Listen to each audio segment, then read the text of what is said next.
Sebelum lanjut ke videonya, jangan lupa tekan tombol like, comment, and subscribe.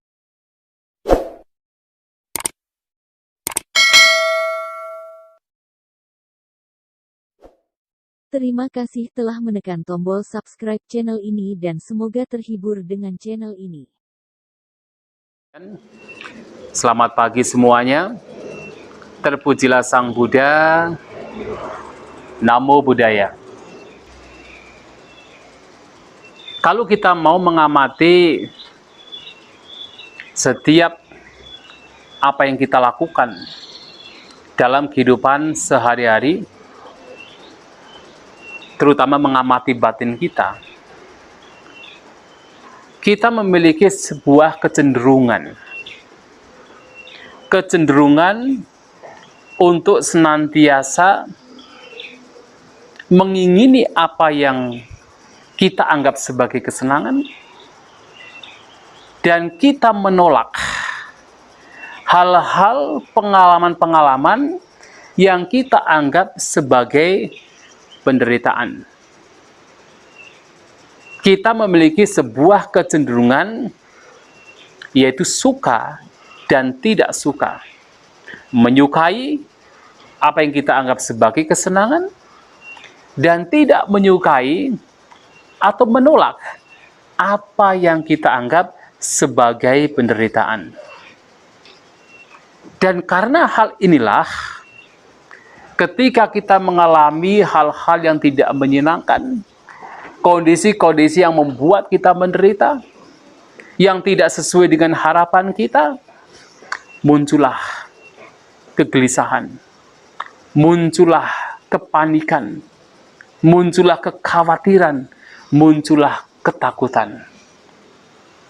Sebagai contoh adalah dalam kondisi sekarang ini, di mana kita masih harus berhadapan dengan pandemik COVID-19 yang belum selesai.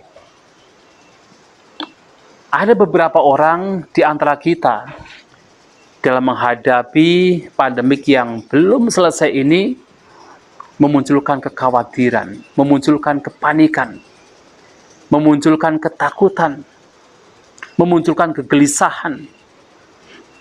Apalagi beberapa orang dari teman-teman kita yang memang mengalami dampak yang begitu besar disebabkan karena pandemik. Barangkali ada beberapa orang yang orang dekatnya, keluarganya menjadi korban dari pandemi COVID-19. Karena hal itulah maka kegelisahan, kepanikan, kekhawatiran muncul.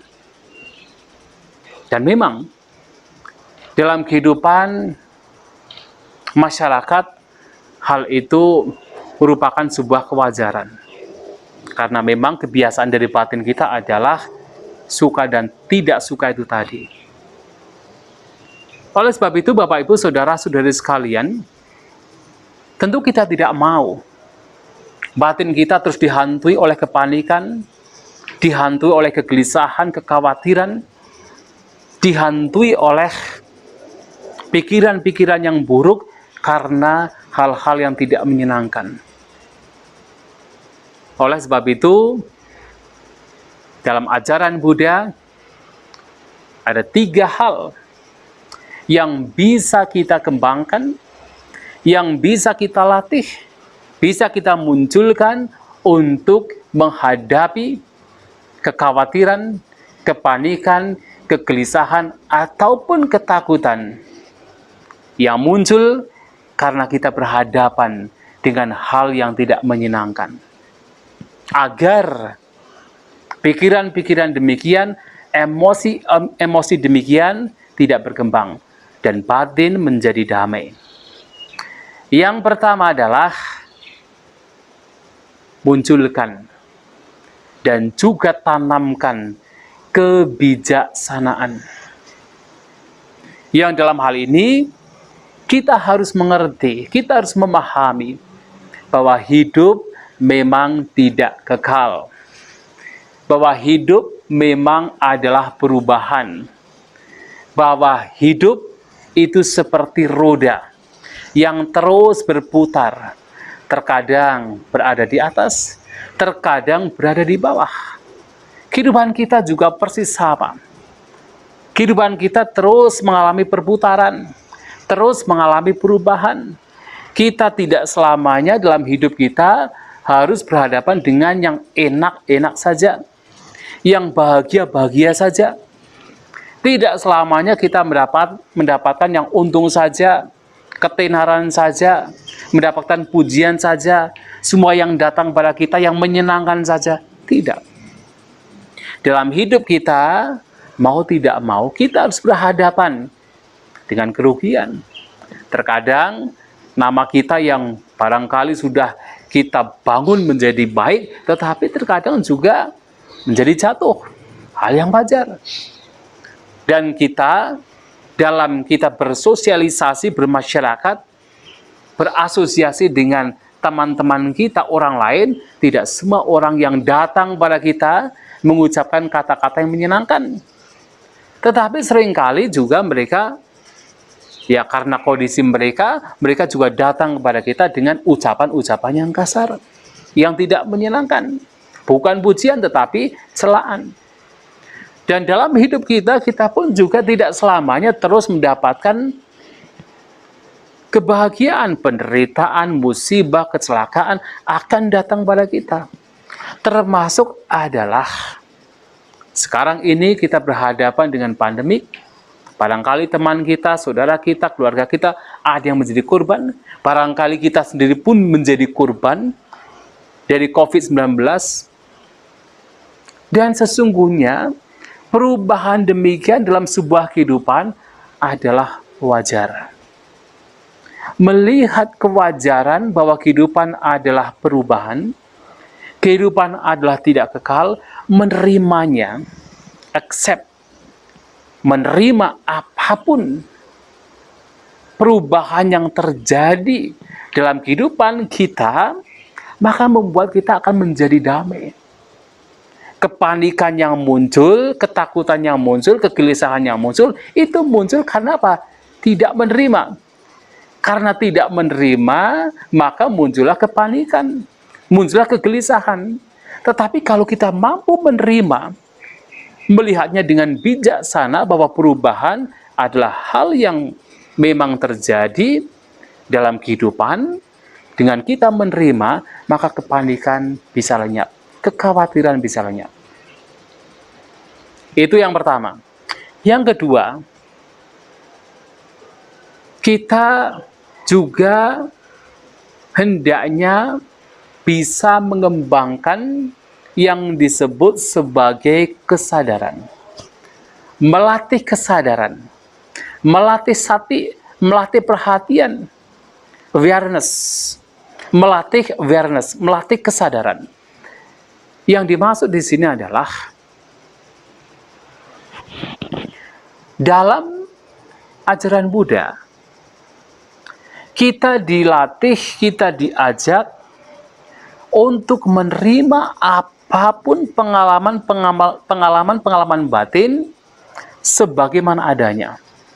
Kita dilatih untuk ketika mendapatkan pengalaman yang tidak menyenangkan, untuk tidak menolak. Dan ketika mendapatkan pengalaman yang menyenangkan, untuk tidak menggenggam, untuk tidak melekati. Melatih batin kita untuk menjadi tenang dan seimbang dengan kesadaran, dengan awareness. Sebagai contoh adalah ketika kepanikan muncul, ketika kegelisahan batin muncul, kekhawatiran muncul. Ketika itu muncul, cobalah untuk melatih batin kita sekedar melihat, sekedar merasakan kepanikan yang terjadi pada batin kita, kita alami, kita terima, kita alami, kita sadari, kita rasakan, tanpa kita kemudian menolak. Karena semakin kita menolak kepanikan, semakin kita menolak kegelisahan, semakin kepanikan akan berkembang. Semakin kegelisahan berkembang, semakin ketakutan akan menjadi-jadi. Tetapi kalau kita hanya sekedar mengamati, melihat, tanpa kita menggenggam, tanpa kita menolak, maka kita akan mendapatkan sebuah pengalaman di mana batin kita akan semakin kuat, batin kita akan semakin tenang, dan kita akan melihat, oh ternyata kepanikan, kegelisahan, itu pun juga sifatnya muncul, bertahan, pada akhirnya lenyap. Akan muncul lagi, tapi kalau kemudian diamati, akan bertahan sementara, kemudian lenyap. Kekuatan batin kita untuk melihat ketidakkekalan dalam setiap pengalaman, yang dalam hal ini adalah kegelisahan, kepanikan, ketakutan, kekhawatiran, itu akan semakin kuat. Bahwa semua ini ternyata sifatnya adalah tidak kekal. Sifatnya adalah berubah. Dan karena melihat perubahan demikian dengan awareness, dengan kesadaran, maka batin kita akan menjadi lebih damai. Batin kita akan menjadi lebih tenang, dan kita akan mampu melepas dengan mudah. Karena pemahaman bahwa ini tidak kekal. Dengan apa? Awareness. Dengan kesadaran. Nah, ini yang kedua, yang bisa kita latih. Setiap kali kepanikan muncul, cobalah kita rasakan. Kita rasakan gejolak pikiran kita, gejolak hati kita, ketegangan dalam jasmani kita. Kita rasakan tanpa kita menjustifikasi, tanpa kita menghakimi, tanpa kita menolak ataupun melekatinya. Dengan demikian, batin akan menjadi lebih tenang, lebih damai, lebih bertahan. Sementara kepanikan, kecemasan hanya sekedar muncul, pada akhirnya lenyap. Ini yang kedua. Yang ketiga, yang patut untuk kita kembangkan dalam hal ini adalah kasih sayang, cinta kasih. Love and compassion, cinta kasih dan kasih sayang. Mengapa ini penting untuk menghadapi kegelisahan, kekhawatiran, kepanikan? Kalau kita amati, mengapa kita menjadi panik, mengapa kita menjadi khawatir, mengapa kita menjadi takut? Karena di situ yang ada adalah kebencian. Di situ yang ada adalah ketidaksukaan. Sementara lawan dari kebencian yang tidak lain adalah cinta kasih, yang tidak lain adalah kasih sayang, tidak berkembang. Yang ada adalah membenci situasi dan kondisi yang ada, membenci diri sendiri, membenci orang lain. Sementara kasih sayang, cinta kasih terhadap diri sendiri, cinta kasih sayang terhadap orang lain, terhadap lingkungan, tidak ada. Maka alih-alih kita itu terfokus, terseret, terbawa pada kebencian, cobalah kita mengembangkan kasih sayang, cinta kasih, mencintai diri kita, melihat sebuah berkah. Sekarang kita terlahir sebagai manusia. Melihat sebuah berkah, sekarang kita masih hidup. Melihat sebuah berkah, sekarang kita masih bisa bekerja. Melihat sebuah berkah, sekarang kita masih sehat. Kita melihat sisi positif dari apa yang terjadi pada diri kita, lingkungan kita, dengan pikiran yang positif, dengan mengembangkan, memunculkan cinta kasih, memunculkan kasih sayang. Sebagai contoh, dalam kondisi yang sekarang pandemik COVID-19 belum selesai, alih-alih kita itu hanya komplain, mengeluh dengan kondisi yang sedang terjadi, nah cobalah kita kemudian melakukan aktivitas dengan banyak berbuat kebajikan, membantu mereka yang membutuhkan, membantu mereka yang terkena dampak dari COVID-19. Kalau kita mampu, kita bantu mereka. Memunculkan kasih sayang, memunculkan cinta kasih. Sehingga ketika kasih sayang, cinta kasih berkembang dalam batin kita, maka kebencian, kepanikan, kekhawatiran, kegelisahan, ketakutan akan semakin meredam. Dengan demikian, kedamaian batin akan dapat kita peroleh. Itulah Bapak Ibu Saudara, saudari sekalian, 3 hal yang patut, layak, seyogyanya untuk kita kembangkan pada saat kita mengalami kepanikan, yaitu kebijaksanaan, awareness, kesadaran. Yang ketiga adalah kasih sayang, cinta kasih, dan kasih sayang. Sehingga hidup kita akan menjadi lebih damai dan kita berbahagia dalam kehidupan kita. Semoga kita semua berbahagia. Sabe sata bawantu sugitata. Semoga semua makhluk berbahagia.